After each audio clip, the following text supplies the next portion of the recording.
What's up everybody, how's it going? It's Burke, aka Dazway here, and welcome back to the Final Fantasy XII Attack Only adventure on the channel. I hope you guys are continuing to enjoy this series. It's been a longer one for sure, and having basically got towards the end of recording now, it's definitely been the one that's taken me the most amount of hours, just in terms of recording. But that's something that I expected to happen. But in general, I would say I've had a really good time with Final Fantasy XII during this challenge, and I hope you guys are continuing to enjoy the content. So, without much further ado, let's get into it. Please remember to drop a like if you are liking the content, and we can pick things up once again, having defeated the Esper Shemhazai and added Redis to our team.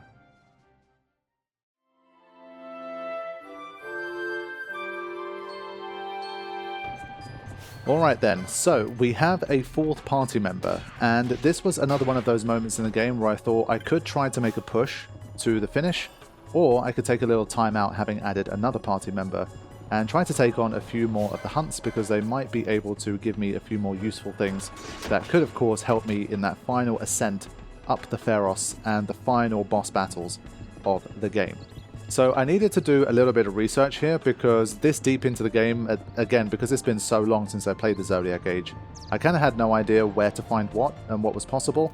And one place that I realized I'd overlooked up until this point that actually had some potentially very useful things for this challenge was the Necrohol of Nabudis. And this was actually kind of an interesting area for me to be in, because even though, as you've seen, in general, I would say I've had a relatively easy time with the game. Now, the Necrohol was a little bit of a different beast, because at this stage of the game, you start to really kind of gain access to areas that are optional, but also very high level. And my team at the moment is at level 35 or so. And so once you get into those areas that, as I've been saying, once you get to about 10 levels above what you are, then things start to get notably more difficult and dangerous. And the Necrohol is a place that is designed to be absolutely brutal. So if you look at the situation right here, there's already traps everywhere, so you kind of need to have like a Libra active, or you need to have some kind of like, you need everyone with steel pollens or whatever you're going to use. But there's a lot of traps to deal with in this place. So what I want to do is I want to show you guys just me spending a little bit of time in the Necrohol, and how I ended up kind of tackling it. The back Namis here are level 46, and there's kind of a, it feels to me like this is the type of area where a lot of swarming happens. Already, it's kind of difficult to avoid the traps, and they're coming in and doing huge amounts of damage here. So very quickly I was kind of like, yeah, like look at the mini-map here. There was literally 6 of them at one point coming after me. And each of them are doing like 800, 1000, 1200. I'm going to get wiped out within seconds if I completely take them on head on at the moment. So as soon as I spent like 5 to 10 seconds in the Necrohol for real, I was kind of like, yeah, this is not going to be the kind of optional area where I want to fight my way through stuff and try and do things one at a time, because you're seeing how quickly I'm getting killed here. It's really not going to work very well for me. So Fran gets killed very fast, but I have obviously a lot of characters, and there are going to be basically pockets where I'm able to kind of flee and then find areas where I don't have enemies actively trying to kill me, and then when I do that, I'm able to obviously heal back up and you know, put some buffs on if I feel they're necessary, etc. But you're seeing what happens here when you try and take them head on. It looked like there was only 1 or 2 of them around, and then you just get swarmed so fast that this was the first type of area where I was just like, yeah, there's just no way. Like, I can't hang in this area. I'm not strong enough to do it. And there was obviously 2 options here. Either I was gonna like go somewhere and else that I could kind of potentially level up as well and come back in at say level 42 to 44 or something like that, where I'd be much more able to kind of hang out with these guys and be able to take them out. But I thought there's so many valuables in here that I could potentially get. I just need to focus on pure survival, basically. Just doing my best to flee what I can, heal up when I find an opportunity, and then come in and try to swipe the chests that I can. And more importantly, find the hidden back Nami merchant who's going to sell some stuff that I really want. So this was how my first attempt at the Necrohol ended, and it was very clear to me that this was not going to be the best way to handle it. Okay, so we're going to fast forward a bit.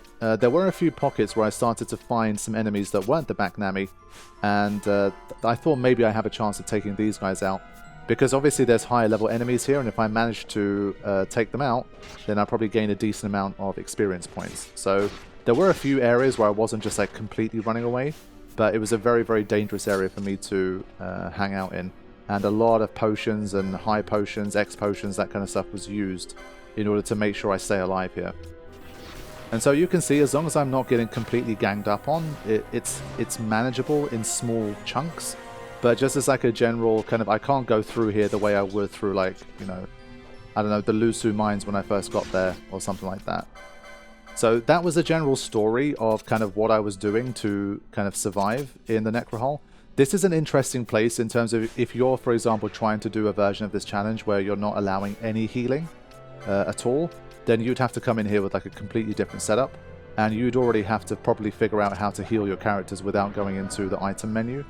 That would be like a different level of challenge, but for me at least, I really had to lean on the out-of-battle menu healing in order to give myself a chance to really get through here. You could probably try and do it completely just by fleeing, but I think it's incredibly unlikely that you would go deep into the Necrohol and actually get what you need. But as you can see, if you're able to find these areas where the enemy frequency is lower and you can kind of take them on, then you have a much better chance of being able to get through the Necrohol. And there's definitely some valuable chests in here. So the general story of the Necrohol was that it was incredibly difficult. I was definitely a bit underpowered for this place. And anytime I tried to like regularly engage with the Backnamis, I was just getting completely destroyed. There were some sections where the Elverettes weren't too bad. If I could find them in like smaller groups, I could take them out and try to gain some more experience and stuff. But the Backnamis were always very dangerous because they have this sort of, they have much more of a pack mentality. And when they all come at you, like they just completely destroy my HP. And I was feeling like it's just going to be way too difficult to keep up with these guys. Die all the time, recast buffs, try to prep again and all that kind of stuff. So the Necrohol ended up being a lot of fleeing and just trying my best to stay alive while also exploring what I needed to. But what I will forward to in general is going to be the Backnami Merchant, because there's going to be some stuff there that's going to be pretty useful. Alright, here we go. So you can see that I am fleeing and I'm getting chased down by a bunch of enemies, and then we have, I think, like the rare game that's appeared here. Things are a little bit crazy, and I'm trying to find the Backnami Merchant. So you can see, like, look at this picture here. Things look pretty nasty, but I'm just like desperately trying to make it to the merchant so that I could try to get some things there and then just run. So let's see if I can I can make it. The Death Scythe has made its appearance, so the Death Scythe is very dangerous. And it's right there, but I haven't seen it for a long time. So you see I just kind of went past it slightly there. I didn't realize.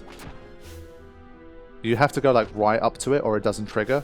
So Fran got very close, but not quite close enough. And you can see here, like, this is just, you spend any length of time out here, you're just going to get completely trashed. And so after all of that shenanigans, Balthea and Penello are the only ones left. I was like, I'm probably going to die here, but I need to get to this shop to see what the options are. And finally, we find the Backnami Merchant. What we do have are some new arrows and bombs to be able to equip, because one thing that I've been struggling with so far, at least, is for my long range characters I haven't gotten as many elemental and status things as I would have liked at this stage. There was quite, I found a few things earlier on, but it really slowed down. And for example, there's going to be enemies that are going to be not immune to oil, and so if we can do combinations like, for example, oil bombs and then Wormfire Shot or the fiery arrows, we can start to do huge amounts of damage. So you're seeing here, I definitely made sure I invested in these bombs and shots and bolts and all of this kind of stuff. It's so much easier. You can craft, I think, a lot of these, and you can get them from the different hunts and that kind of thing as rewards, or like rare game hunts and that kind of thing. But I thought if I can just make it to this merchant, I can at least just buy what I need. So I brought those. Now it's a bit of a great escape. Let's see if I can actually make it back out of the Necrohol here.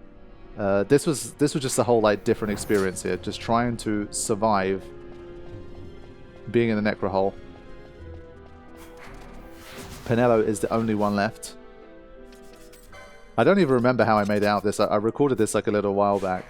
She's got the bangle on just so she can see any traps, I guess. But she's almost certainly going to get killed. Surely I didn't make it out from this situation. Usually, if you can make it to like the next screen, you have a little bit of a window to be able to heal before anything happens. So I got fortunate here. Penello clutched it and made it to an end zone here.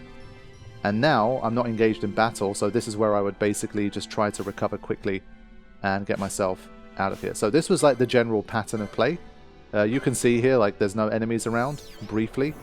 And so while I'm here, I'm able to just kind of have a breather, bring my characters back, and try to make sure I make the sprint out of the Necrohol. So that's the general idea here. It was very messy, but I managed to go into the Necrohol, find a few things, and most importantly, visit the merchant to buy some important projectiles that I will be using for the future.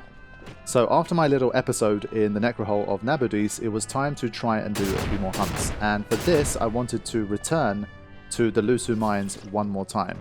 Now, places like the Lhusu Mines are great because, especially like the storyline areas of it that we've already done, everything there is so weak that you can literally just be on autopilot and you can pick up LP points very, very quickly without having to really do anything. So it's a nice place to kind of farm some LP on the way to whatever it is that you're doing. And so I'm going to kind of skip ahead because obviously everything here we can just defeat in literally one hit. And we'll start to move things towards the hunt. Now, this time in the Lhusu Mines, we are going to go into a new area of it. And in order to do that, we need to use the Site 3 key. And once we do that, we enter a new, more dangerous region of the mine. So now the enemies are level 39. Thankfully, I mean, that's not too far above. We saw the Backnamis were really, really difficult to deal with, but I think these should be in a much more safe kind of level. But you can see, especially because we have a fourth party member, and Redis definitely has good power. So this is definitely far more manageable. Compared to the Necrohol, this is much, much better. Again, if I really want to at this stage, I can start to put Protect on everyone, buff people up, that kind of stuff. But at the moment, I think even just like not spending time doing that, we're okay, as long as we just heal up when we need to. So this section of the Lhusu Mine also seems pretty safe. Part of the reason why I came down here was because you can pick up a piece of equipment called a multi-scale. And now we can do bravery on hit. So we have the caliper and we have the multi-scale now. So one of the things I definitely wanted to do in the build-up to kind of the finale of the game was to try and get as many of these measures as I could for Balthier so that he could apply as many buffs naturally as we can. So we don't have to rely on, obviously, just having like one accessory slot to give us a particular buff that we wanted.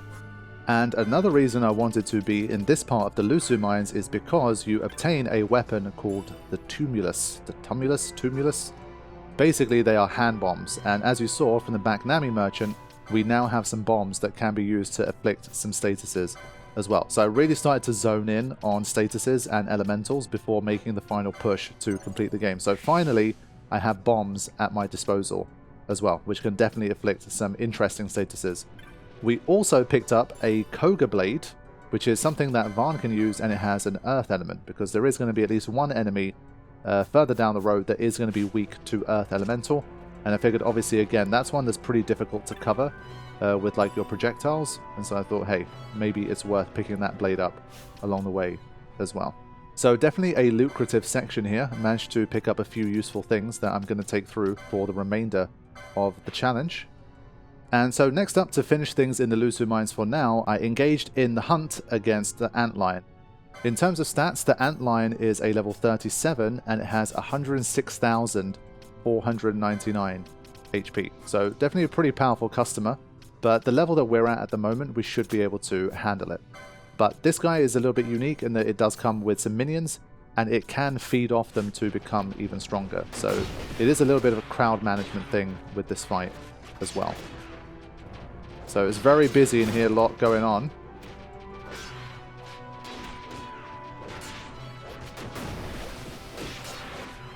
So far, at least, looking pretty good. We're holding up okay.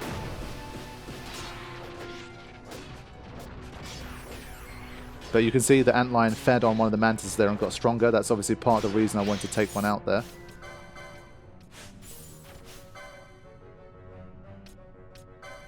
So one mantis left here. Let's get rid of that. There we go. And now we can fully focus on the Antlion and see if we can finish it. It has been slowed, as you can see. Always a nice one to be able to put on a boss. And let's see if the rest of the guys can do the job here. Yeah, nice. Good combos there. This squad is like really good for just like rapid melee damage output here. But Varn is running low on HP, so I'm trying to keep everybody alive here. And we're looking good. Berserked Barsh is doing a nice job here as well. Silence to boot. Enraged, but it's about to die anyway. And there we go. So the Antlion ends up being defeated. Pretty easy, first time win, but I do think the buffs definitely helped.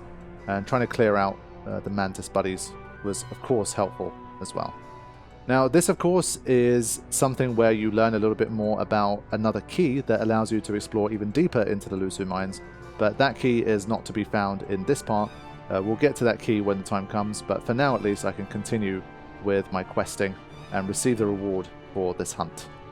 So having already picked up some really nice stuff for even getting to the Antlion in the Lhusu Mines, you also get a nice bubble belt as a result of being able to defeat this hunt. And that's, of course, going to be a nice thing for us to have because it's going to be the second person who can double their HP. Okay, so next up we have Psycho Demon as our next hunt. It's a level 46 with 49,660 HP. Now this one, it has one or two like enemies potentially floating around near it. Shouldn't be too much of a problem in that sense. They're not really particularly strong minions. It does have that annoying Solitude move where basically when you're about to kill it, it will restore all of its HP and then it can use Hero's March. Now the first time I fought this guy, I kind of underestimated him. I'll show you like a quick thing about that. I was literally like a couple of hits away from killing it, having basically almost taken like no hits at all. It was really, really easy. Then it did Solitude, and then it did Hero's March to give itself a whole bunch of buffs. And then from there, I kind of didn't take the fight seriously enough, and it started spamming some really hardcore like Bio constantly, Darkra constantly, and before I knew it, it actually ended up wiping out my entire team. So the first fight against this guy I actually lost, which I probably shouldn't have. But a second time round, I kind of knew that I needed to be a little bit more careful. And so here's my second attempt against Psycho Demon. Yeah, so this time around, I got so close to completely killing it before it used Solitude last time. I was thinking to myself, like, now I need to just, like, kind of go even harder, like, put even more Berserk on. So you can see Redis has Berserk this time as well. I've literally got 3 Berserked characters here. So now the plan is to basically blitz it out before it gets to use Solitude. Let's see if we can do it this time. Yeah, so there it comes. Can we do it? Yeah, we can. So last time I only had Barsh in Berserk. And so as a result, our damage output wasn't quite enough and it got the Solitude in. But this time around, we took it up a notch and we were able to take it out without any problems. Now, the reason I wanted to do this one is because you get Dark Shot as a reward. Dark Shot in and of itself I think is not actually super important against enemies because there's not that many enemies that are weak to darkness. Holy, it tends to be the element that they're much more likely to be weak to. But the reason I have Dark Shot is because I am starting to build a strategy / idea for being able to heal in battle. And so of course one of the main, like the best things you can do in an attack only challenge is figure out a way to heal your characters in battle only using the attack command. And of course, one of the default ways to do that, if you can, is to try and get some elemental absorption and obviously an elemental effect on a weapon and then hit yourself. And so looking through the game, like when I was trying to plan what to do, there were kind of 2 main methods of being able to do this. The first is by utilizing darkness and the other is by utilizing holy. And as I show you guys some more stuff in the background, just from like this general hunting, exploring, leveling, preparing session, let me talk a bit about what ended up happening in terms of this whole kind of healing from elemental business. So coming into the challenge, in terms of the amount of equipment and inventory and different options because of the license boards, Final Fantasy XII is a huge game, and I didn't want to try and too hard to kind of absolutely research everything down to the finest detail and map everything out. I did it up to a point, and the rest was kind of just wing it and see how it goes. And so far, at least, as you've seen, I've generally been fine. Yes, there's been a few things along the way, but we've managed to make our way through relatively easily. Now, when it comes to actually healing from elementals, I definitely didn't plan as well as I should, and here is why. For those of you guys that know the game well and knew what to expect and what kind of equipment and inventory would be the best for the job, you guys would already know the answer to this, but for people like me that don't know the game as well, or that haven't played for a long time, or maybe haven't even played at all and just watching for fun, I think this will be an important little bit of information to break down for this particular episode. So here's the deal. When it comes to elemental absorption, because I banned the use of like the kind of secret invisible equipment, if you give yourself that restriction, there's actually no way to absorb fire, ice, lightning, earth, wind, or water in the game. There's only dark and holy that you can absorb. So there is the Gendarme, the Gendarme shield that you can get, but that's one of those kind of invisible, OP, optional things that are banned from use. If you take that away, the only way that you can absorb any kind of element is by using the Sage's Ring as an accessory to absorb holy, to use the Demon Shield to absorb dark, or in terms of things that you can wear, there is the White Mask and the Black Mask, which, as you might expect, the White Mask absorbs holy and the Black Mask absorbs dark. So that's a total of 4 things in the entire game that allow you to absorb. And so the problem that I ran into here was that, yes, I did obtain Dark Shot, and I will be able to obtain a couple of Demon Shields so that both Varn and Ash can heal from Dark Shot, but the problem is I did not give myself any jobs that can equip either the White Mask or the Black Mask. And so therein was my first personal regret. Definitely of the jobs that I have, like each of them have kind of served their own purpose in a way, but I should have had at least one job that could use Mystic Armor. I think it would have made a nice difference because that would be one more character that I could heal with Balthier's Dark Shot. So as it stands right now, because I'm not changing the jobs, I've kind of committed to the ones that I have, I am not able to benefit from either the White or the Black Mask. None of the jobs can equip them, unfortunately. So that's the first regret. The second is that when it comes to who can actually heal, this one I was a little bit better off, I think, because at the moment it's only Balthier that can use Dark Shot. But if I use the Shemhazai Esper that I've already defeated on Varn's license board, I can get Varn to use guns, and I can get a second Dark Shot. And with that, I'm able to basically have 2 healers. I think that's not too bad. Having 2 healers is definitely nice enough. If I wanted to take it one step further, what I could do also is to have someone like an Ulan. A reason one of those would have been really nice is because they can equip the Holy Lance. And of course, the Holy Lance is able to use Holy as an element. You could also equip something like a Sage's Ring onto them, and that would mean that the Ulan can become completely self-sufficient. As it stands right now, no one can actually heal themselves, because Varn, even if I give him the gun, he has to equip the Demon Shield to be able to heal himself, and that means that because guns are two-handers, Varn won't be able to heal himself. And for Balthier, of course, that's the same story. So weirdly enough, that means that if you're choosing whether to go down the Darkness route or whether to go down the Holy route might actually be better because of the Sage's Ring.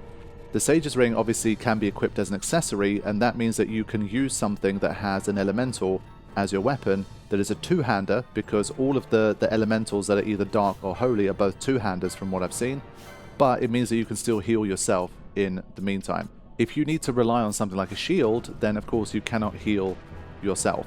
So it's kind of both simple and complicated because the amount of options that you have is actually quite limited, but to be able to know what those options are specifically, you have to dig through a lot of options and to see what the situation is with all of them, because there's a lot of ways in which you can afflict darkness or holy, but there's not that many ways in which you can actually absorb them. So having said all of that, when it comes to my run and my particular setup, I don't have very many options at all. I have enough to actually benefit from it, but it's far from optimal in terms of being able to heal yourself. So what's going to end up happening in terms of my setup is you are going to see Dark Shot, you are going to see Varn learn how to use guns, and eventually picking up a second Dark Shot. You are going to see 2 Demon Shields in action. The first one you can pick up as a treasure as part of the story. The second one you have to go farming in the Sarobi Steppe. It's a very rare treasure, but I have to keep zoning in and out to make it happen because I really wanted the second Demon Shield. And eventually I'm going to realize that there is actually one weapon that I can pick up that my current party members can use with the jobs that they have, which is going to pair up with the Sage's Ring to at least give me some partial healing. So I felt like that was important to note. If you are trying to do this challenge for yourself, I would definitely spend a bit more time looking into how do you heal in battle, especially if you're going to go for the harder variant where you're not allowing any kind of out of battle item use or anything like that. It's going to become even more critical that you have the absolute best setup for that kind of thing. So I'd probably have an Ulan for the Holy Lance plus Sage's Ring combo. I would still probably stick with some kind of Dark Shot. Having a healer that can do their thing from a distance I think is definitely powerful. So I probably still want to have Dark Shot. I try to have someone with Mystic Armor so that I can have either a White Mask or a Black Mask. and then basically the stuff that you're seeing in this playthrough as well. So there's definitely a few options that you can go for, but you need to really research it carefully and plan it a lot in advance to make sure that you can get what you need and get them as soon as possible in your playthrough. So with all of that said, let's continue on with the episode, but I did want to take a break and talk about all of that stuff because it does become quite an important factor in the remainder of the playthrough, and of course against the hardest fights that you're going to do in this particular challenge. And so next up in our adventure is going to be the Wild Malboro hunt. And this is one that I was a little bit curious about in terms of whether or not we'd be able to deal with all of the obviously difficult status effects that it's going to throw our way. So let's see how we do here. It is a rank 7 hunt after all, and it's at level 50 with 110,842 HP. Now, in order to save time, what I will show you is that in the first fight against the Wild Malboro, things didn't go too great anyway, but once you get down to a certain level of HP, this guy has a really annoying mechanic in which a paling rises around it, and it becomes immune to physical damage for a set period of time. This is going to be a mechanic that we're going to have to face later on in order to complete the game as well, so we kind of need to know how to deal with it when this situation happens. Thankfully, it's not one of those where this is going to be the case for the rest of the fight situations, but once that paling goes up, you need to be able to survive for long enough until the paling goes back down so that you can finish the job. So let's have a look at a winning attempt against the Wild Malboro, because it's just going to take too long otherwise. You can see here in terms of preparations, lots of berserk, lots of bravery, all of that kind of stuff. I've tried to obviously make as many preparations as I can, because I want to once again see if there's potential for me to kind of just blast through. So before it manages to do anything, can I get it done? Oil has been afflicted as well here. I figure that might get me a little bit of extra damage going on. So now she's switching back to something that's going to do just more straight up damage here. But now you can see we're like off to an incredibly quick start. Now that lunge you saw was like 2,000 and something insane level of damage. The Wild Malboro is very strong in terms of its physical power. At this stage we've kind of got most of the highest level kind of defenses that we can have, but obviously if an enemy is just powerful, it's powerful. But look at the damage there, 6,600 from Fran. So this was kind of a little bit like the Psycho Demon, where basically if the fight goes pretty slow for you and you're not able to get over like that final 10 to 20% quickly enough, it can do some really annoying, frustrating stuff. In fight 1, it healed itself back to full HP, and then when I depleted it again, then it did the paling. But this time around, I kind of set myself up to be even more powerful with all of the berserks, getting oil on, fire arrows, all of that kind of stuff. And once I did that, I was able to do the damage much more quickly and blast through the Wild Malboro before it could become any more of a problem. Now, for those of you who might not know the game so well, you might be wondering, why did you fight the Wild Malboro? Is it just for fun? Is it just for ego? Why did you do it? Well, the answer is because this guy gives you potentially one of the most interesting and important pieces of equipment in this entire run after this stage of progress. The thing that you get for defeating the Wild Malboro as a reward is Euclid's Sextant. What Euclid's Sextant can do is deliver bubble on hit, which is absolutely enormous, and it also has a holy element attached to it. So if you were to have, for example, someone who could absorb holy, then that would be really nice, because you could use Euclid's Sextant to hit them, heal them after the hit, and also be able to apply bubble at the same time. So Euclid's Sextant plus the target of the attack having holy absorption is a massive combination. So bear that in mind for the future. And so even though this was quite the detour, it took me maybe, I think, like 3.5, 4 hours or something like that, this whole kind of section of exploring different places and doing a few more of the hunts, it is finally time to head to the Ridorana Cataract and continue the story. So let's go over there and move things along once again.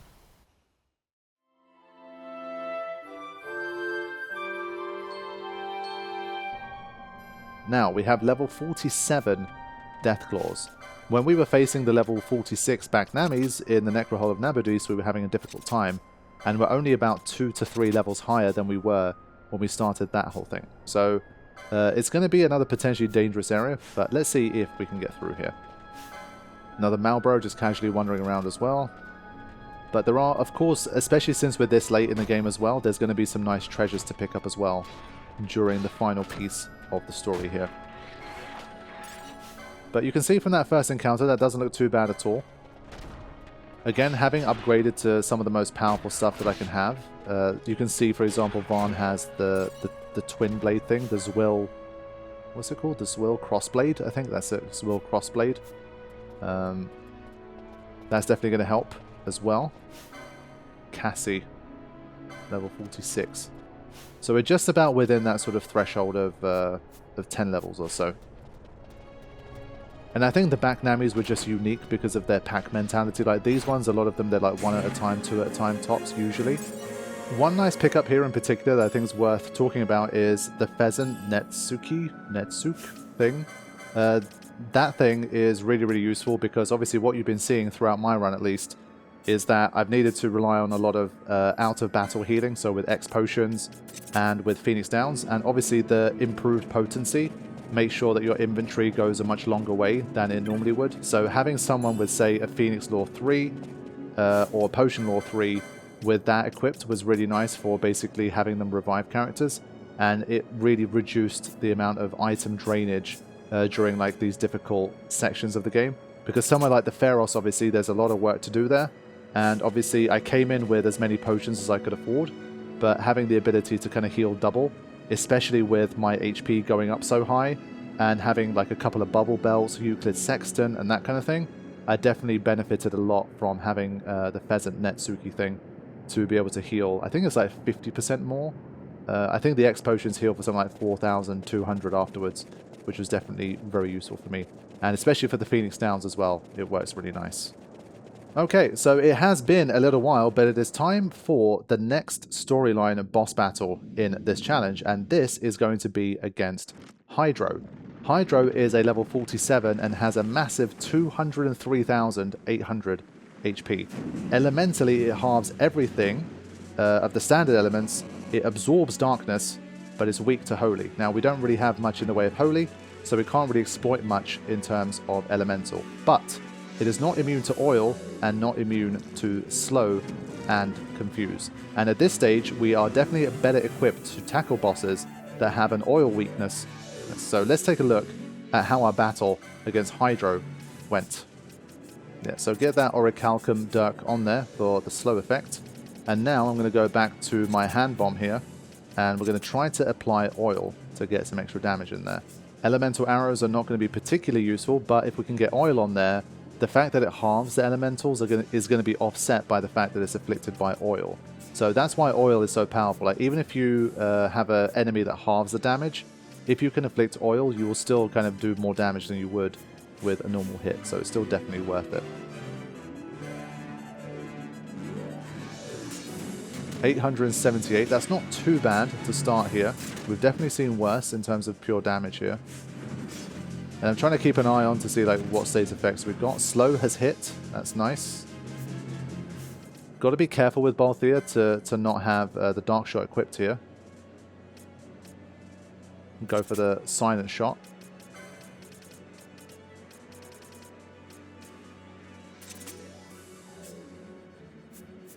Alright, back to the fight. Yeah, Vaughn getting picked on here, but 600 also not too bad at all. But the nice thing about the hand bombs is also that they become a longer range character as well. So she's able to stay away from any potential AoEs, and it makes her less likely to be targeted as well, which is nice. So now I'm just watching to see when oil's going to hit. I know that it's susceptible, and I believe we have a 25% chance with these, and just there it hits. Just as it's about to do an attack that I can't swap anyone out for.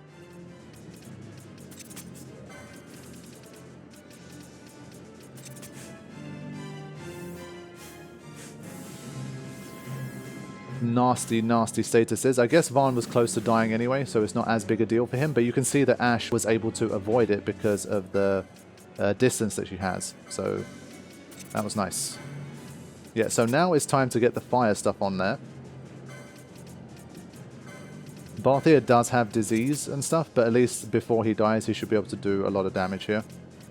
And we're going to get Fran hasted up to do even more damage with the fiery arrow. So now we're trying to really exploit the oil here. 2,600, 2,500. It's definitely obviously more damage than they'd be doing otherwise. But let's up the damage even more with the Berserker. Let's see. There you go, 4,185. Massive damage. Darkra coming in now. This time I'm treating it seriously, just making sure I swap and change here. Not for her, because she's got full HP. I don't want to lose the effect of the bubble. So not too bad. Honestly, we have seen worse. The Psycho Demon was literally doing more damage with this Darkra.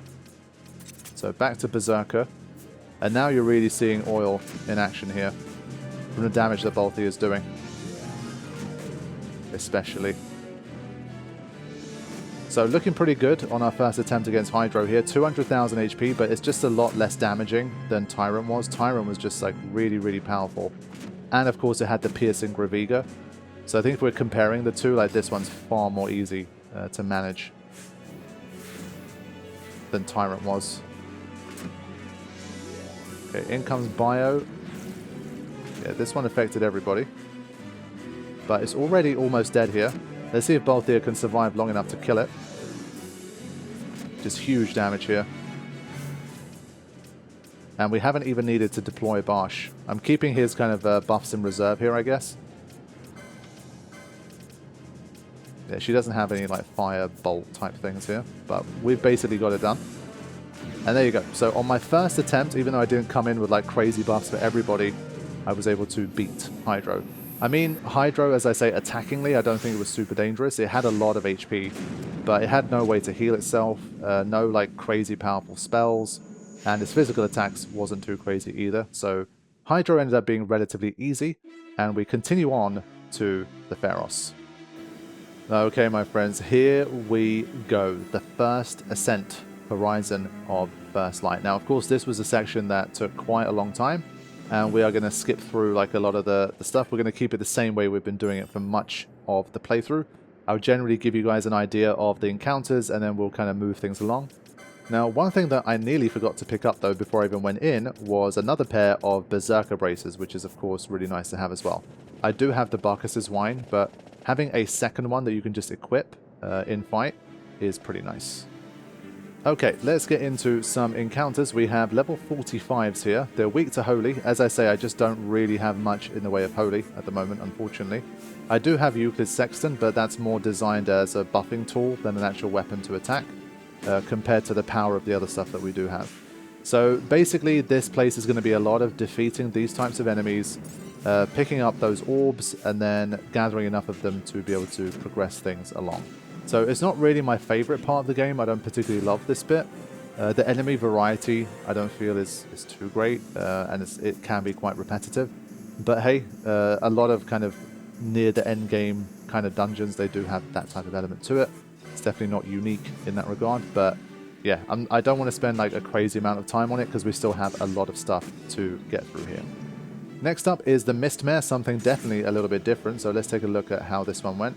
You can still see, though, at this stage, I'm really just like piling on the power, and we're really defeating stuff pretty quickly here.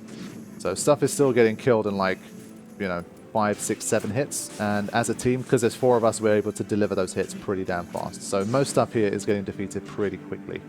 And before long, we already find ourselves at the first boss of this section of the game, and it's actually a very interesting one. We are going to be fighting Pandemonium.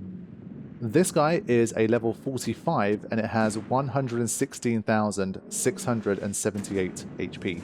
It's weak to wind, and we do have a couple of nice wind options with both Varn and Barsh. And in terms of status effects, it is not immune to Silence and Confuse. Now, my first attempt against Pandemonium, things did not go so well. I wasn't fully prepared, so I'm going to basically skip towards the end of that one. Basically, I'd forgotten this whole sequence, like the way it works. You go into these like different areas and then the fight triggers. I wasn't sure exactly when it was going to happen, and as a result, I got caught a little bit off guard, and I died before I was able to finish the job. So, to save time, let's head to attempt 2, where I could actually know what was coming, and then I could come in with the correct preparations, and this time, the fight did play out a little bit more differently, but it's definitely quite an interesting fight. So let's get into it and see Pandemonium in action. You can see massive damage there from Varn. So already off to a pretty nice start here. But there's a mistake here. You can see there's an immune sign there. One thing I didn't see was that it's actually immune to fire element damage. So I didn't notice it at the time. And already perfect defense has happened. So this is where the fight gets super interesting. You already heard in the Wild Malboro fight that it had a physical paling, which basically made it immune to physical damage. And at this stage, we kind of have no choice but to literally try our best to survive until the paling comes down and we can continue to do damage. So this is one of the most interesting facets, I think, of the attack-only challenge so far. These sections where attack-only is impossible, like you cannot do damage to it in this challenge right now, and your only choice is to try and stay alive for as long as you can. So I've got my 3 spaced out characters here to try our best to not take like the melee damage, the power spin damage and that kind of thing. And Redis is doing a nice job of drawing fire here and just killing time until we're able to go back on the attack.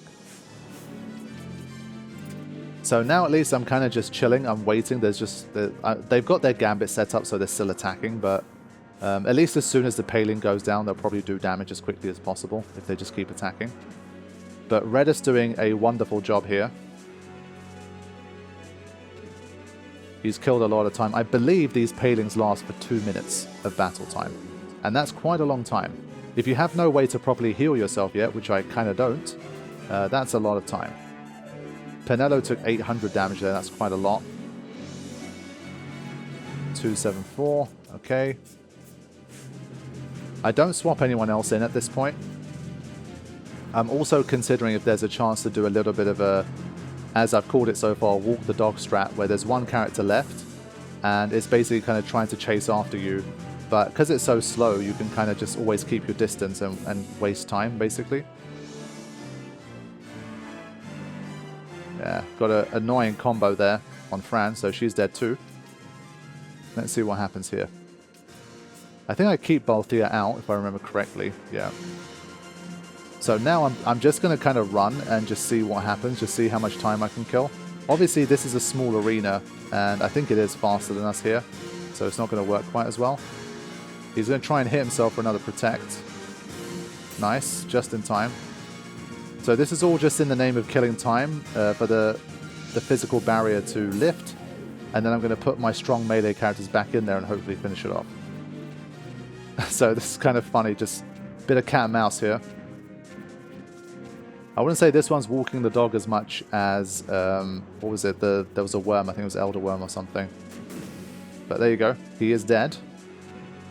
And now I kind of have no choice but to start bringing in my melee attackers here. I'm doing it kind of one at a time. So I had the wrong weapon equipped here. I literally had the Zephyr pole equipped in my first attempt, but for whatever reason I must have forgotten to swap it.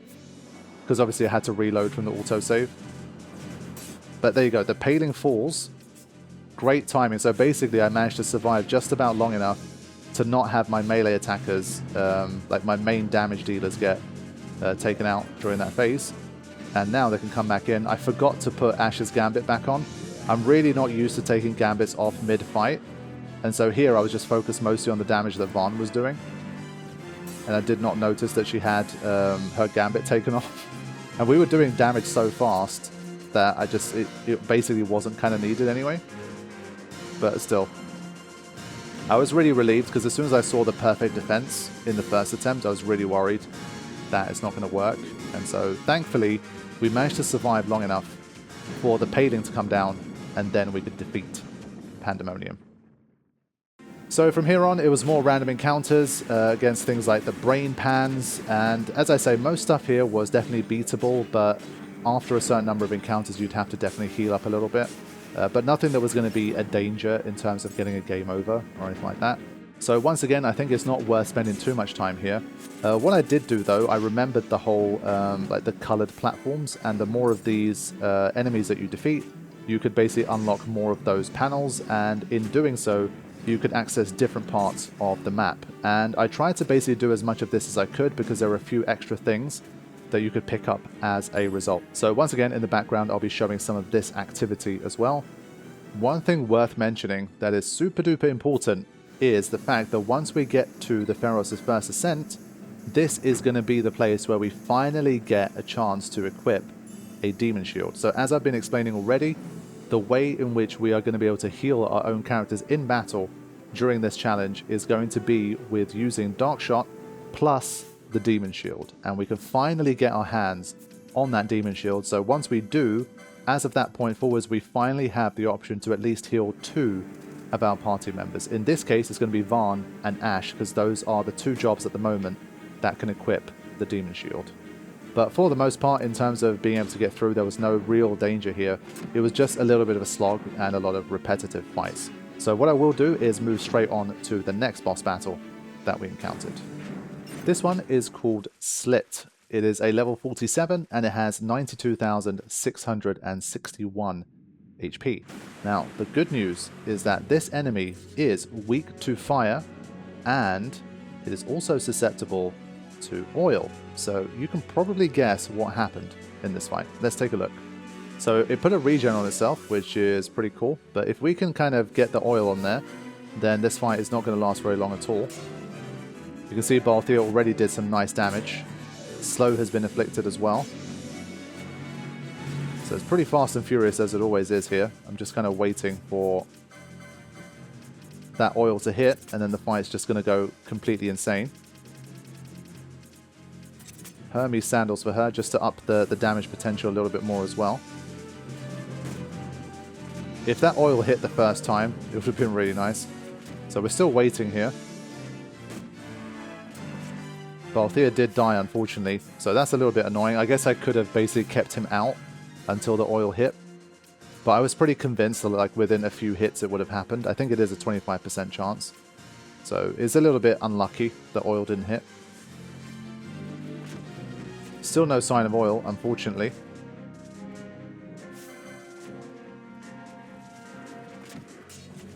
Yeah, so in this fight at least I think I've been quite unlucky. Ash has had a lot of attacks. Finally oil has happened.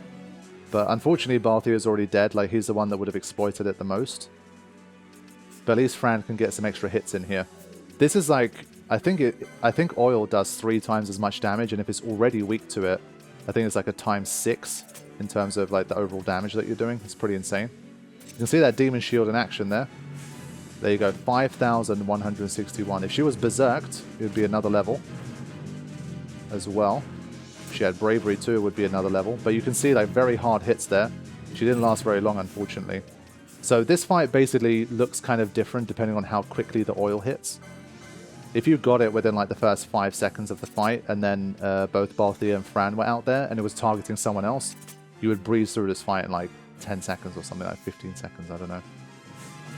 But you can see hits very hard there, 1,800 on Barsh.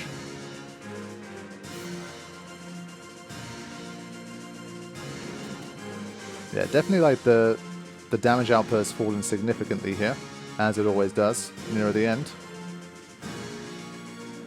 But it's relatively slow, thankfully. And some nice blocks there as well. Recast regen on itself in Rage. That does not sound good. We really need to finish it now.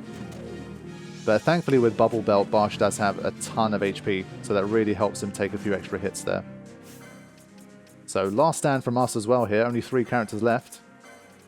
Get those Berserker Braces on there. Just try and deal those final blows here. So I think a lot of this was just because I mismanaged the oil and I let Balthier die too quickly.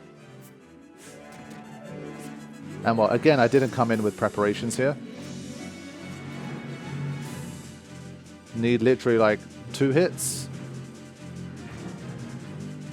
1 hit. There we go. We just about did it. 465 HP left. So this went way more like down to the wire than it should have. Didn't prepare, as you saw. Like I kind of, once I looked this up and I saw that it was weak to fire and oil, I thought this is going to be pretty easy, so I didn't have my buffs on. 2, I probably shouldn't have had Balthier and Fran in the front line just to start with until I put oil on there. And 3, I think it was a little bit of RNG. It took a long time for oil to hit. And by that time, Balthier was already dead, and Fran didn't have a huge amount of HP. So this should have been like a much, much easier win than it was. But we did get it done, and we beat Slyt first time. Once we were done with that, it was back to the ascent and the grind of trying to get further up the Pharos. So let's have a look at an example fight here against something like the Reaver. These are some of the more dangerous enemies in here. So I'll use this as a little bit of a benchmark for how things are going. So let's see here. Yeah, so just as you're trying to attack the Reaver, these Crusaders appear, and I decide to flee. This stage of the game, I had to start being a lot more careful. This was basically somewhere, there you go, the Dragon Mail, something I picked up. This is where I had to start picking my fights a little bit more. I could basically win pretty much every fight, but I think if I took every single one of them on, it was going to just get way too grindy, and I was going to use up way too many items, and there would still be, I think, like, if I really took all of them on, I think there'd be a little bit more of a risk of actually dying. So there was a little bit more kind of just fleeing, finding some spots to heal, and picking and choosing like when to put my foot on the gas. And so in that sense, obviously it started to get a little bit more harder, but not in a way that we couldn't handle. We just had to be a bit more careful about when to attack and when to flee, basically. You can always go back and save and heal up again if you need to. Anyway, we're going to keep things flowing here and head towards the next boss battle, which is going to be against Fenrier. This guy is a level 49 and has 189,992 HP.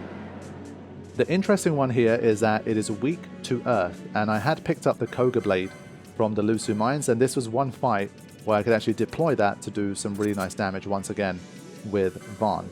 It's also susceptible to sleep, but I don't have anything that can afflict sleep, so this is going to be a bit more of a straight up boss fight where I can't really do too much in terms of my statuses. So let's get into this one and have a look at what happened. So you can see once again, no buffs here in terms of like putting any of the bravery on, anything like that. I was feeling fairly confident that I could take down Fenrier. It is a pretty straight up fight here. You can see like once again the melee team are just doing great work here. And I can heal in battle now. So I figured surely I have a pretty good chance of getting this done. Now Fenrier definitely hits hard, but so can we. And you can see even without any crazy buffs, we've already eaten through half of the HP. So that's a pretty good sign.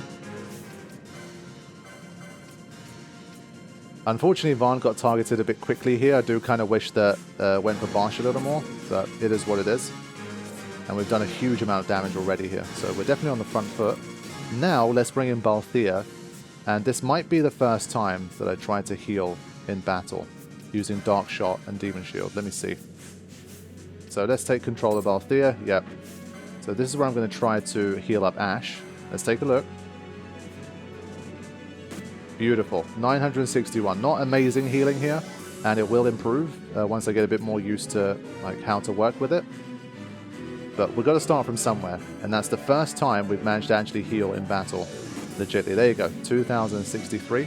I think her HP was low enough there that she kind of had her own kind of last stand mechanics. And that's kind of a bit of a weird aspect of self-healing, where if you leave it too late, your healing output will be largely diminished because your characters are going to have heightened defense. And so the extent to which you can heal them is going to be much lower. So if you can avoid it, like before they really get into critical, you'll actually get a lot more out of your healing. So it's an interesting aspect there. So we only healed her for 900 the first time. This guy does have some elemental immunity, so if you want to do some damage to it, you need to just go non-elemental here, if you don't have Earth. Nice work from Barsh, as usual. Unfortunately, we can't heal him, and he took a massive series of hits there. That was huge. So let's see if we can see this thing through. I need to... It's, again, as it always is, it's just a lot of juggling here. A lot of menu work to juggle back to the Dark Shot and retarget Ash here. Now this is a good situation to be in because Fenrier is trying to go after Ash and we're able to heal her.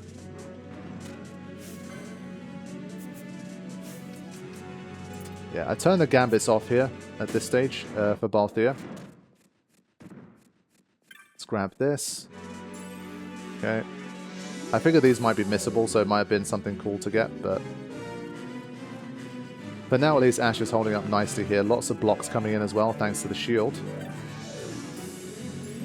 elixir, we'll take that. And you can see, like right now, Ashe is doing a great job. She becomes a much more useful tank now because she can be healed. So anytime she's drawing fire, it's very helpful for the party. But now she's been blinded, again, because there's so many things to try and think about and cover here. But let's see if she can still land some hits anyway, just to get us over the line. So they're in a bit of a stalemate here while Penelo kind of chips away damage. Kind of a funny situation. I'm just watching and waiting with Balthier. Amazing blocks here. Look how many blocks being landed there. That's great. But you can see the combos are coming in so fast that I'm struggling to still keep her alive. Like, just hitting over and over and over again. 6 hits there.